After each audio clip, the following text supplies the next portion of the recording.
Well, Donald Trump's having quite the morning. He woke up finding that at the Department of Housing and Urban Development, they're playing AI videos of Donald Trump kissing Elon Musk's feet. Very weird.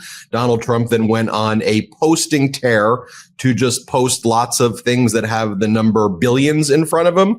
So he goes, investments in the U.S. under President Trump, $14.1 billion bid from Nippon Steel, $20 billion from Hussein Sajwani, $500 billion over 4 years from Apple, $500 billion over 4 years from Stargate, $600 billion from Saudi Arabia. I feel like it's Dr. Evil, $1 trillion. He's just putting up numbers while he's like crashing our economy, taking away people's Medicaid, gutting our federal government, taking America out of our alliances. He's posting more about Apple has just announced a record $500 billion investment in the United States of America. Look, Apple's an American company and invests billions of dollars all the time. Yes, Donald, Apple is a big company. And isn't this one of the biggest tells when he starts going down this route that he knows that people are pissed about the way he's handling everything? I showed a poll earlier this morning where it's like close to 80% of Americans feel the economy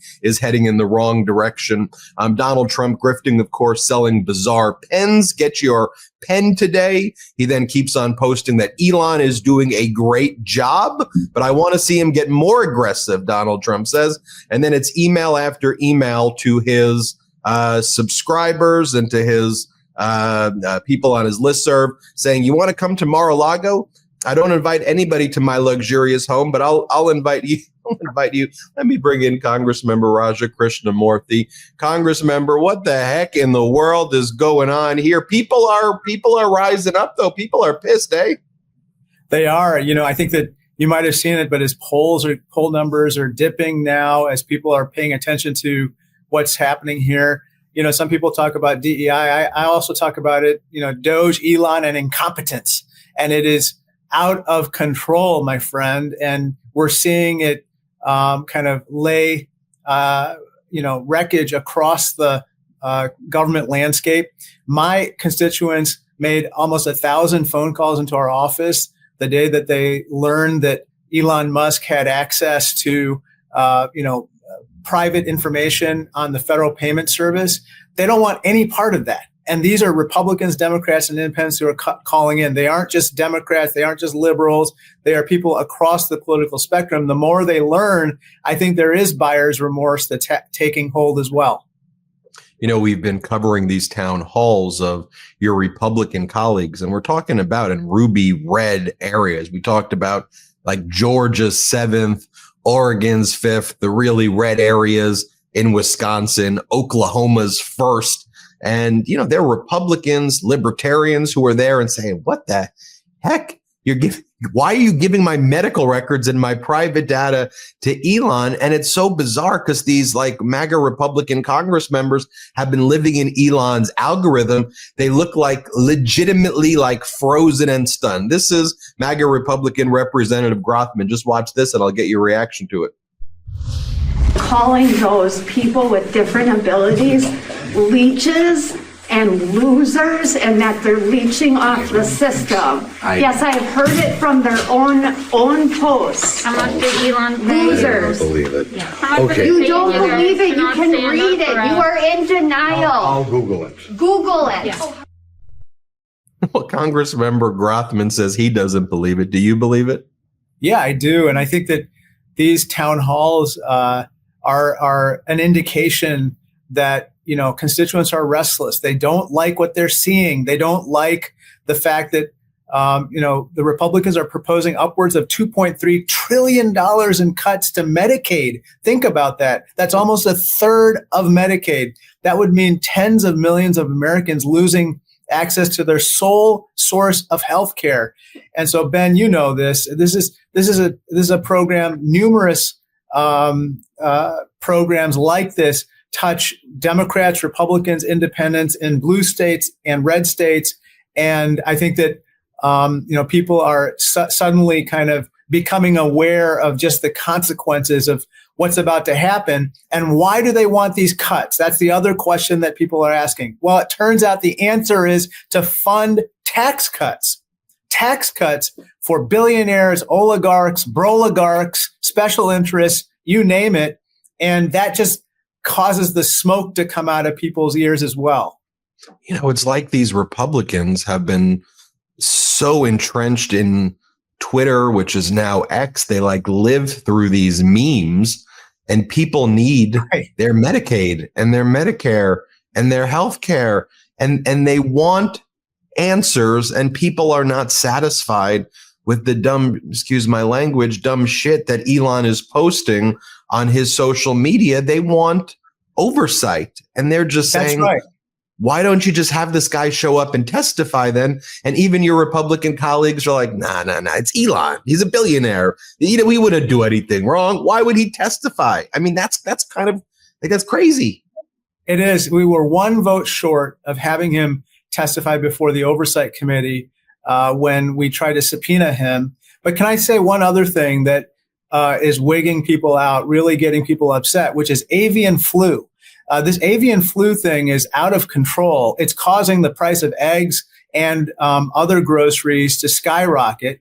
For that matter, you might have seen this, but prices have gone up since Donald Trump became president. They've gone up. Not only that, but the stock market gains have disappeared since Donald Trump became president. And so people are starting to notice that their 401ks are down, prices of groceries are up, sickness is up through avian flu, but also there's outbreaks of salmonella, outbreaks of listeria. And what is this guy focused on? He actually has an executive order banning paper straws. And I'm not making that up. I hope that your viewers go and look at this. He has an executive order on paper straws. So that's kind of the types of priorities that Donald Trump has right now. Oh, I'm all over paper straw gate. So my audience knows I play that clip over and over again. But Congressman, walk through with us this issue about Elon Musk testifying before the Oversight Committee, because I hear a lot of people saying, then just have him testify, have him justify everything that he's doing the same way an FBI director would, at least in the Biden administration. We'll see what happens with Patel and Bongino, which we'll get to in a moment as well. You would have the chairman of the Joint Chiefs and the Biden Union, the AG, Merrick Garland would show up. These people show up. Right. So why can't Elon, who's voting where? Why is this being blocked? Because he'd have to tell the truth, Ben. He'd be under oath. You'd have to put your hand up and actually swear to tell the truth under penalty of perjury. And that is why he's not appearing. And I think it's time. Who's protecting him, though? Who's protecting him? Our Republican colleagues. They don't want him to come up there and have to testify. And oh, by the way, he's constantly threatening these Republicans if they don't do things that he wants.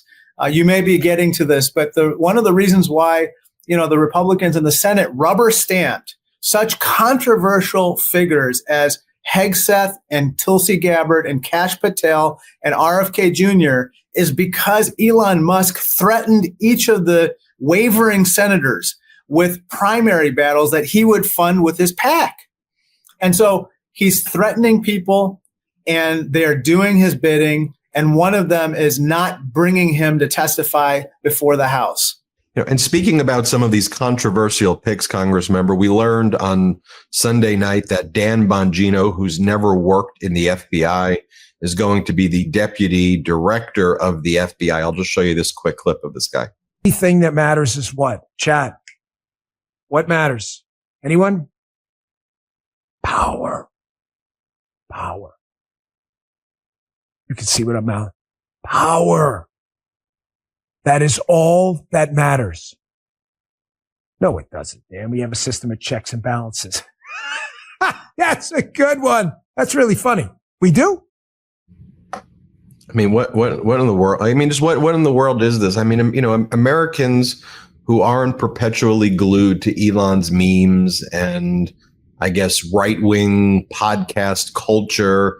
I mean, hardworking Americans who are working on the farms, working in the factories, supporting their family, working for the federal government, raising families. They're watching this and they're like, it's a gut punch, right? Like it's every day is like a,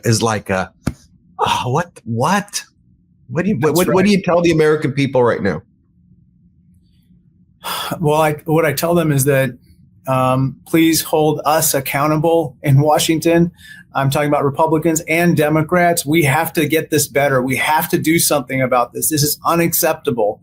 And that starts with, I think, three things. One, we have to lift up and speak out about these stories that are repeatedly popping up about people getting hurt by these moves with the executive orders. And we have to rally public opinion around reversing these executive orders and these decisions by the Trump administration. Secondly, there is a litigation strategy, both inside of Congress from the committees, but also outside of Congress from the state attorneys generals and not-for-profits. Third, we have our votes, and we're going to be required to vote on a budget. We're going to be required to vote on a debt ceiling in the next month. And I personally think that those votes, obviously, if there's a shutdown or if we can't get a debt ceiling increase, that lies at the feet of the Republicans because they have majority. They have a trifecta. However, if they're going to come to us to rescue them, there are going to be conditions. And then fourth, we have to hold them accountable. We have to make sure that everyone knows exactly how our Republican colleagues are voting, especially in those marginal districts, because just as there's a Project 2025, there needs to be a Project 2026, taking back the House. And then Project 2028, taking back the White House. That is what we need to be focused on right now, all four of those things. Congressmember Raja Krishnamoorthi, a MeidasTouch fan favorite. Thanks for coming on. Thank you, buddy. Everybody hit subscribe. Let's get to 5 million subscribers. Thanks for watching. Love this video? Continue the conversation by following us on Instagram @MeidasTouch and help us blow past 750,000 followers.